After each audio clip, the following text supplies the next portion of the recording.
Hey guys, and welcome back to a solo podcast today. So, just me today. I did try to hook up with George, but you're going to be getting plenty of content with me and George over the coming days as George is coming up to Birmingham on Saturday. We're going to get a training session in on Saturday. We're going to get a push session in and then a legs on Sunday. So, you can look forward to plenty of me and George spamming your social media over the coming days. So, I thought that I'd get a solo one out today. Unfortunately, I was meant to hook up with Joe Jeffrey. That was meant to be on Tuesday night, I believe. Yeah, Tuesday night. But unfortunately, Joe was sick. So we didn't manage to get up that on Tuesday. So Joe will come back on next week, same time, same place. And we will actually discuss what we were going to discuss, which was basically just we've shared a lot of opinions and thoughts on off-season, pushing up body weight and what our opinions are in terms of how far we should push up body weight. What we should do differently in terms of whether we should push natural competitors higher, what we should be thinking about in terms of off-season body fat set points, etc. So you can really look forward to that episode. It's going to be fantastic. Joe's a very, very clued up guy and a fantastic coach. So I'm really looking forward to getting him on the podcast. I've been on his podcast before, the Optimal Physique Development podcast with him and Austin Stout.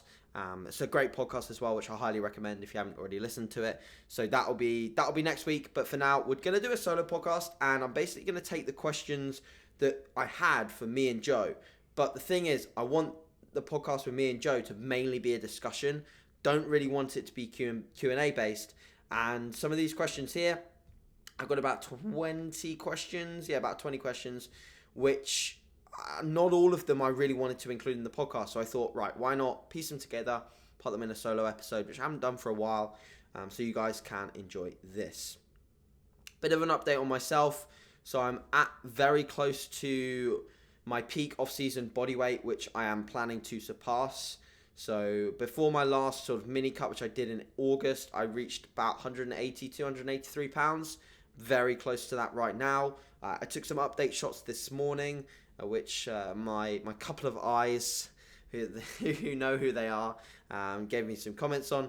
Obviously, one of my main eyes at the moment is Danny, and she gives her opinion on what she thinks in terms of body composition and things like that. Obviously, herself being a coach, she understands as to where people can push to and where sort of optimal ranges are in terms of body fat. But personally with myself, I've set some arbitrary bodyweight goals that I'm going to try and tick off throughout the majority of 2019. I think what I've only realised now, and this is something that I think is very important and prudent to the questions I'm going to answer today, is that you only really recover from a prep a long time after the prep's finished. I only really feel like I'm very much getting to my stride now. I feel like my body weight and my body fat and where everything's partitioned and how everything looks is only really looking good and looking how it should do right now, which is about, a year and 3 months since my last competition. That is a long time. So if you want to compete, you better be aware that the recovery curve from a natural bodybuilding prep or even an assisted bodybuilding prep is extremely long. So you best be prepared for that. You best be prepared to spend a long time in a surplus. I only spent 3 months, 2 and a bit months of that year and 3 months in a remote deficit. The rest was surplus. So it's been a long time, but I'm feeling really good. I think, as you'll have seen from the majority of my training clips recently, it's literally been like posting great session after great session after great session. And that's really down to one big factor. My consistency has been relentless over the last month or so in coming into January. Since Christmas sort of threw things off a little bit, obviously the New York trip, picked up a little bit of an injury, just consistency was off with Christmas, and just being at social events, being with family, both Danny's and mine. And whilst that was extremely enjoyable, it wasn't essentially massively productive from a bodybuilding perspective in terms of the fact that I wasn't able to train super consistently. I was able to train, of course, but not super consistently, and food was obviously, to a degree, all over the place. Back to structure, back to routine, back to normal sleep habits, normal stress levels. Stress levels are very, very low at the moment. Everything's going very well from a business perspective. Obviously very well from a relationship perspective. Everything's really, really good. So I can't possibly be stressed. I have no reason to be stressed. So stress levels very low, sleep very good. Every recovery modality in place for me to be very efficient in the gym. And I just now, every day, I am thinking about, right, what is today's session? What do we have on the cards? How am I going to get in a position to be able to progress these lifts? One of the biggest turning points recently as well has been my steps. I am doing as little as possible. The main factor in my day that I care about is my training session. That is it. That is it. And it may seem like crazy or weird or whatever, but it's not really. Like, ultimately, as a bodybuilder, what do we care about most? How we're progressing in the gym. Are we going to be able to force overload? If we can't, then what's gone wrong in our day to be able to prevent that? So that's what I'm always thinking about. I'm thinking about, I do not want to prevent I don't want to prevent an overloading session. I want to have every single session as most as possible, as many times as possible, to be overloading. So guys, think about that. How do you set up your day in terms of creating an overloading session? And that starts from the day beforehand. It starts from weeks beforehand in terms of creating an environment where stress is low, sleep is good. Going into the session, how many steps have you done? Have you been walking around all over the place? If you can't stop that with your work or your job or whatever, of course, you have to admit defeat to a degree with that. But people doing unnecessary steps, going out for walks after a meal, in the morning to clear the head, like all of these things, like, yeah, they might make you feel a little percentage bit better, but guys, our goal as bodybuilders is to really progress that session and make that the most important part of your day. Outside of that session, then again, what does the next day become? What does the hours after that workout become? It becomes a sense of how can we recover maximally for that next session. I'm on a 3-on, 1-off rotation, and I know that when I'm like 2 days in, that third day, which is normally legs, that is the one that I have to be so prepared for. Everything has to count, because that's the point at which my recovery curve my recovery curve from the initial training sessions is starting to build up, fatigue starting to build up. And as we know, adaptive recovery curves across the board are going to be influenced by every single workout. It's not just one workout that affects your adaptive recovery curve. It's everything, okay? So we've really got to think about that from step one. Make that a big factor in your training. So I've kind of gone off on a tangent there, but it's something that I really wanted to put across. Something that I perhaps wasn't thinking enough about in previous off-season phases, like literally like last year. Was I thinking about that enough? Probably not. It's probably to my downfall to a degree. Right, so questions. I'm going to roll through these and give sort of a relatively swift response to each question. So Stephen Blackford asks, and these are all off-season relevant questions, by the way. So Stephen Blackford asks, too fat, too fast? It's a very, very broad question, Stephen. So of course, the whole aim of an off-season is to not get too fat, too fast. Especially exiting a dieted state, we want to be very careful with the rate of gain that we're having, and we want to basically be at a point where we're getting to a productive body fat level with a relatively swift rate. But then from there onwards, like from an average male, like usually looking at something like 0.5 pounds per week is a really nice place to get going. And then you can just see how you respond to that and go from there. 0.5 pounds per week, therefore 2 pounds per month. You shouldn't get too fat too fast on that if you're training hard. If you're training hard and you're training productively, there is no reason for you to get too fat too fast on that kind of approach. Charles, do I use digestive enzymes? If yes, which? No, I don't use digestive enzymes. I have not had any issues with digestion really at all this off season, so I don't have used in the past because again there is some reason to suggest that the body can potentially do with a few more of the enzymes that we're going to get from a digestive enzyme supplement, so therefore potentially improving digestion. But I think if your digestion is good, don't fix what's already broken. Don't fix what's not broken, because it's not broken. Don't fix it. Travis, leg day or deadlift day recovery techniques. Get home, relax, get heart rate to baseline, eat post-workout food in a relaxed state, and then essentially just make sure the rest of that day is as stress-free as possible, getting to bed at a decent hour, at a regular hour with routine, and then just making sure that everything is maximized towards recovery. Besides that, keeping steps lower on the day itself. Maybe going for a brief walk at some point during the day just to get some active recovery in your legs after the session. But besides that, just try and keep steps to a bare minimum. Loading. Need to let go of the NEAT, non-exercise activity thermogenesis, and cardio. And I can't get out the habit of reducing steps, as mentally it's very tough. Very difficult thing. This is something that I was actually talking about with Jack Piad yesterday. Because I just seen him go out for his walks quite frequently. And I'm like, Jack, like, how many steps are you doing? Like, why are you doing like a bunch of steps? And to be fair, he's not doing that many. But I still think he could do less. And I was very sort of upfront with telling him that I think you should do less.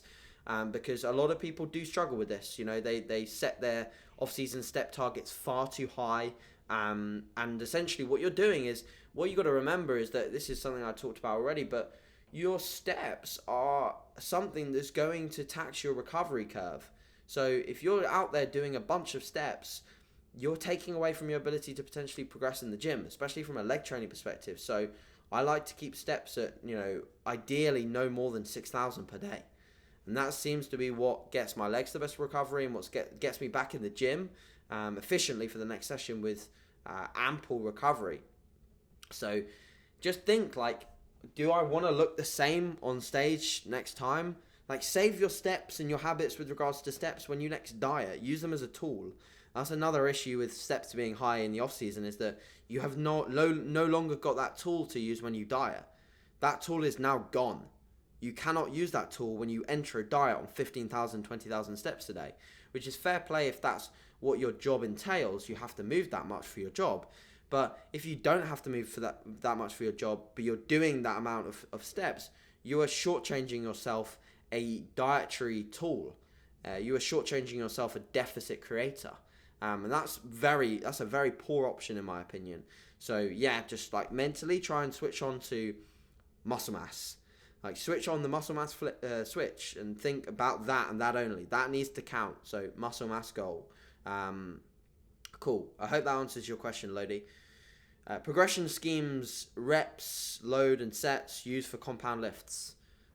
So this is obviously, again, a question that actually does just apply to whether you're in a dieted phase and, obviously at the front end of a diet, you're still going to be making some progress. So my general thesis on this with regards to load and reps, I'll talk about sets in a bit, but load and rep schemes is a simple double progression model. So we have load going up only when you hit the top end of the rep range, and then once you hit the top end of the rep range, once you increase the load, you hit the top of the rep range, you increase the load, go back down to the top of the rep range, work all your way up again. Load up, bottom of the rep range roughly, all the way up to the top end, load up again. So obviously exercises are different, you're not going to be able to add the same amount that you're going to add on a leg press to an OHP, because the OHP is going to have much smaller increments once you hit the top of the rep range. So to get to the bottom, you're going to add a smaller increment. Leg press going to be larger increments. So there's differences there. That's very easy to understand. Isolations, just to cover isolations, like, I've taken a really different, well, not really different, but a definite approach with letting clients know that, isolations are there for a reason. They're there to achieve metabolic stress, which is, the fancy way of saying get a pump. To achieve that and that only, that means that stimulus has to stay accurate. When we're trying to achieve a blood volume goal or a cellular swelling goal, we have to keep it accurate. So trying to progress a cable bicep curl over the course of an 8-week meso is not really foreseeable. Like, we don't really need to see that happen.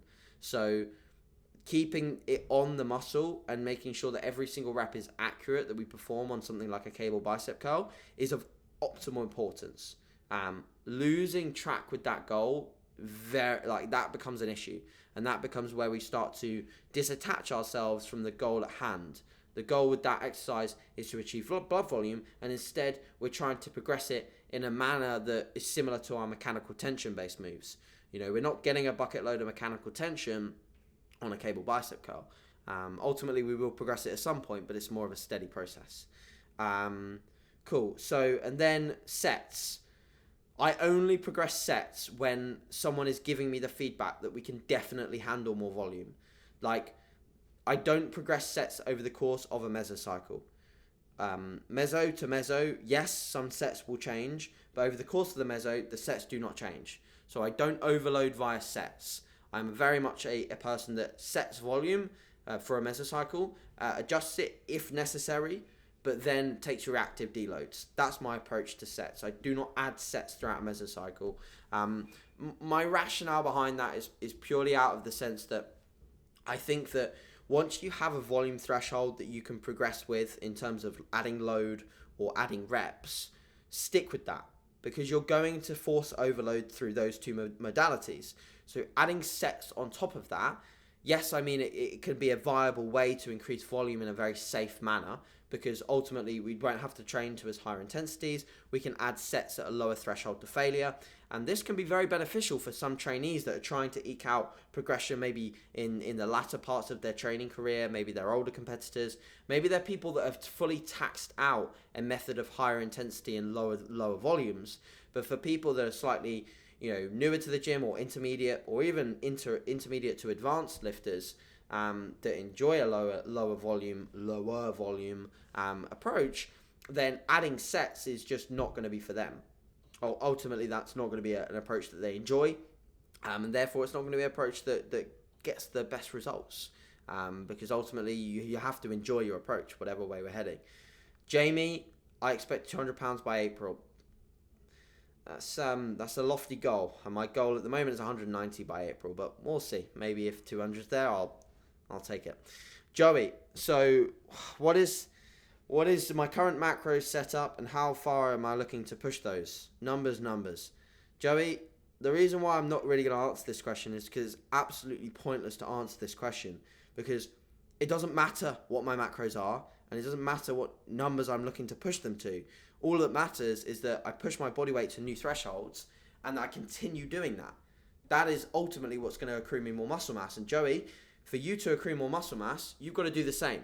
So you've got to keep pushing your food to the point where you're gaining that 0.5 pound per week consistently until body weight gets too sloppy or body composition gets too sloppy and we need to clean up. But before that, you just need to focus on doing what you are doing, not focusing on what other people's macros are, what other people's numbers are, where people are pushing. You do you, and focus on doing you. Keep doing you. That's it. That's all you need to do, man. Tips for getting a lot of food down in a high calorie diet consistently. Structure is everything. So have your structure for both on days, so training days, and off days, and just make sure that you religiously stick to that structure. Don't avoid or cop out of your structure when you can. Obviously some social events will come up now and again, which you'll have to sometimes be a part of, but when you can, stick to your structure, stick to it. That'll improve digestion, because your body will have a degree of consistency, like when you get into a consistent routine with your sleep improves. When you get into a consistent routine with eating patterns, your digestion improves. So yeah, consistency with structure and routine and food options, having rotations and food options as well. So making food exciting, making food tasty, very important. And then calorically dense items of food, like saurine loaf, cream of rice, bagels with jam, cereals, even, bumping up your intra-workout shake. Things like this just make food very palatable and easy to eat. Don't try and, gain all your, if you're on like 4,500 calories, don't try and gain it all from the foods that you were using when you were dieting. A lot of people have issues with oats in an off season. Luckily I don't, because they're amazing. But a lot of people do, and some people have to remove them, and that's fine. Just work with food options that sit well with you. Masonod, you'll know your name, but I'm probably saying that wrong. That's just an Instagram username.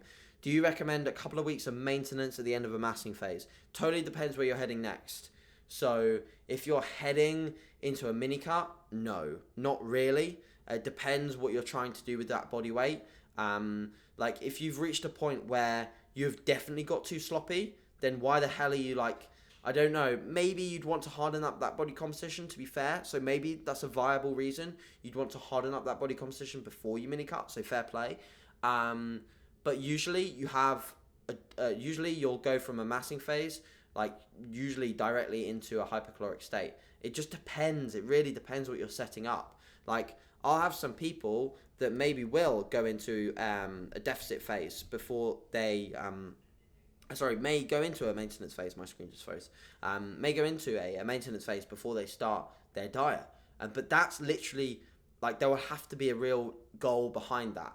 Like, there will have to be a goal behind why we're maintaining body weight and why we're not going straight into a diet. It's all upon timescales as well. So the reason why I'd recommend it is that you want to harden up this specific body weight before deciding on your next step. Make sense? Cool. Emma, rate of gain you'd expect for female clients and what point you dial back. Again, what point I dial back is very specific, like very individual, sorry. So that would be all done via photos and obviously consideration of when their next stage outing is. So we have to be very much aware as to where their last stage weight was, being realistic with potential muscle gain opportunity. So we don't really want to say, oh my God, you can only gain 1 pound of muscle a year and set ourselves to that stupid limitation. But what we want to do is understand that, we're not going to gain 10 pounds of tissue in 1 year. So if you're 40 pounds above stage weight, like your previous stage weight, unless something went very fucking wrong in your last prep, then you've probably not gained 30 pounds of muscle and you're probably not 30 pounds above your stage weight. You're probably more like 38. And that means you've got a long prep ahead of you. So making sure that we're having an awareness of when the next prep is or when the next diet phase is, we need to be very much aware of that. In terms of rate of gain, I'd say that we're looking, so with male clients, obviously we're looking towards maybe that £2 per month. With females, again, you could look somewhere between that 0.75 and 1.5 pounds. It totally depends where they're at though. Like if they're coming from a very lean body composition, it's going to be a lot faster than that. It's going to be closer to the 2 or 3 pounds per month mark to get them recovered in a place where they can progress. But later stages of the off season, I think trickling up their body weight, being assertive to a degree, and I think that rate of gain is still decent, provided they're in a healthy spot. So provided body fat levels are good, then they can start to gain at that slower rate. I think that's very productive because it allows them to stay in a longer surplus. But for someone who's lean, and I know you, Emma, I know your past to a degree. Obviously, I won't discuss it on here. However, you do share a lot of your story on Instagram. But I know where you're at, and you're still pretty lean. So you definitely be on the upper end, and you will feel like so much better when you do get to those higher thresholds of body fat, and you'll feel the performance effects as well. And I know that you'll feel it because I know what it made a difference to me. I know obviously Danny herself pushing up a body weight, the difference it's made in her training and strength is very integral, that you do see your body weight rise and you get to that comfortable spot and you try and hang out there for a little bit. I hung out at the previous 181, 182 that I hit. I hung out there for a good 2 to 3 months before I hung out. I was still in a surplus, but it was much more gradual. Okay, so get to your peak end of body weight, and then just make it a more gradual process from there. Okay. Oliver asked about social media, which isn't relevant to the podcast. Danny's actually asked a question, but I think it was definitely obviously towards me and Joe, but I'll answer it anyway. So it was on what's your honest opinions of bikini competitors pushing up in their improvement season. So I think a lot of people actually, the main people that you'll see on social media and the higher level competitors give out maybe the wrong message, in the sense that they're not pushing up as much as amateur level competitors should. So my thoughts on this is that, so for example, I had a bikini client come to me and they were under muscled for their category. Then their push up in their off season has to be far more assertive than that of an IFBB pro who has already confirmed that they have enough muscularity for the stage. And whilst a lot of bikini competitors, sometimes when they diet down for the stage and they get a good placing or whatever, if they weren't fully where they needed to be, and even if they weren't fully where they needed to be from a conditioning standpoint, you've got to ask yourself, was it condition or was it the fact that there wasn't enough muscle there to see the relevant condition? So, for example, if you have a stubborn body part that wasn't lean enough on stage, it doesn't mean necessarily that you weren't conditioned enough overall. It might mean that that body part is simply not got enough muscle there for it to be as conditioned as it needs to be for, the pro card, for example. If you look at some of the people that are turning pro, every body part is very conditioned. And the answer to the question as to why that body part is conditioned is because they have got a lot of muscle in that area. And this is something that I will discuss with Joe, but as sort of like a case study, if you look at some of the people that do carry the most muscle mass, unless they've been very genetically endowed, they do tend to see a phase at least once of getting pretty fluffy around the edges. Like there's at least one phase in their career as a bikini competitor, or even as a bodybuilder, that they have pushed up fairly significantly and gotten to points at which you might say, oh no, that's like not optimal for body fat partitioning or not optimal for insulin sensitivity. But they have done that. They've done that one push-up or two push-ups that granted them a lot of their tissue. So in my opinion, I think that amateur level bikini competitors or bikini competitors that haven't yet got their pro card but have a reason to push a little bit higher and see if they can accrue that little bit more tissue, I think they should push the limits. And there's this is one thing that actually and Danny will know this, but some people won't, that Corin said at the seminar, if you can get into condition, you should have a little bit more confidence in pushing up. Because fat loss, at the end of the day, especially the front end of fat loss, like let's say you got like 25 pounds above, 30 pounds above as a bikini competitor, like that's pretty much, like that's top end. Like that's the top end of where you'd want to be in an off season. Like the first 10 of that is going to come off so easily. Like that, to get you back to 20 above, that's going to come pretty easy. So I wouldn't worry about adding that extra little bit, especially if it grants you some unforeseen performance in the gym that you've never done before. Like doing all these things that you've never done before in the gym, it's probably going to grant you some more muscle mass. So yeah, I feel funny answering that one because I know Danny can hear me. But yeah, I answered it anyway. Right, so, and we've literally just had a topic of discussion on that. Connor, one of my clients, asked food rotation, nutrient timing as calories get high for next day's training. So I'm not too sure about the second question. Nutrient timing as calories get high for next day's training.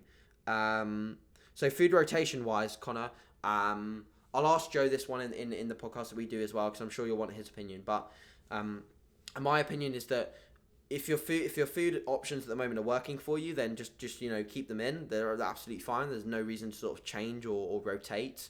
But I do think that from a digestive standpoint, rotating some foods would be good, because ultimately at some point you're going to get bored of the meals that you're having. Boredom leads to less salivation before we eat.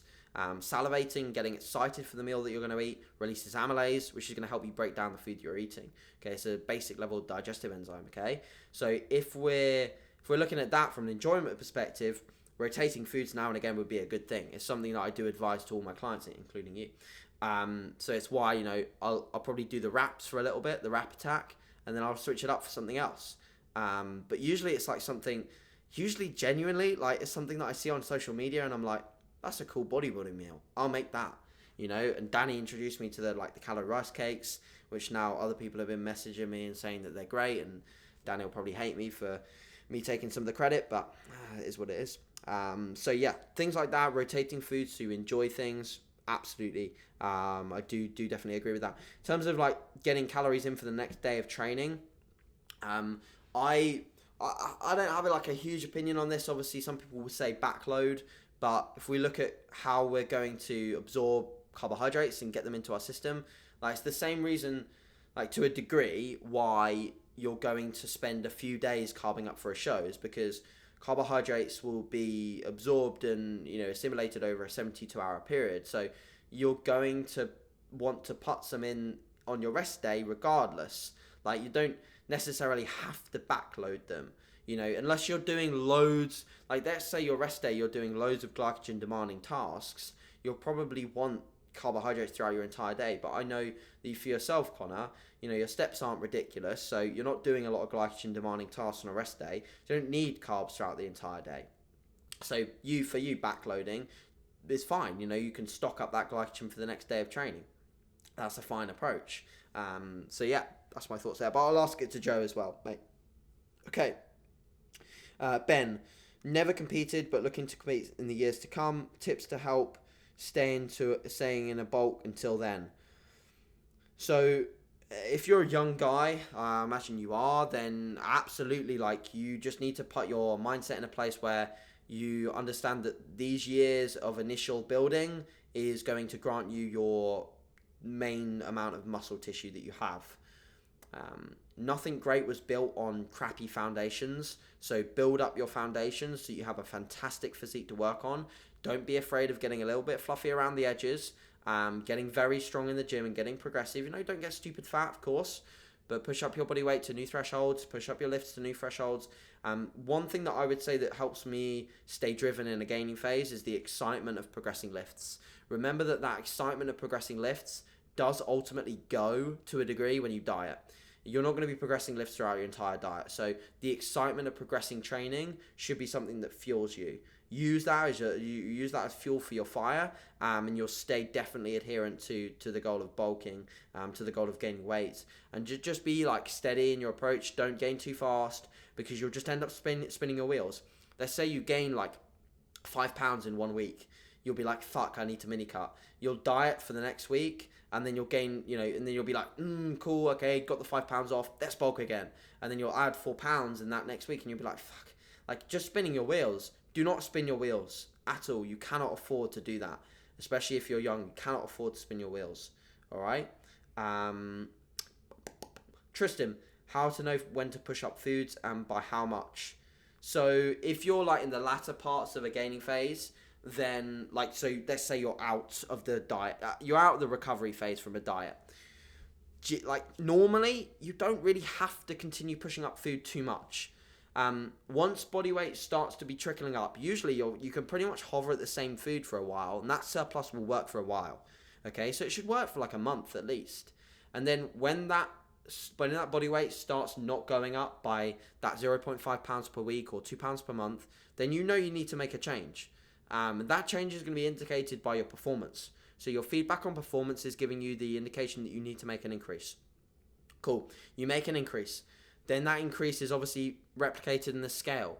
If the scale is doing what you want, the performance is going up adequately in the gym, and your physique is representing what you want to see with regards to not too much body fat accumulation, staying tight in the midsection and the waist, etc.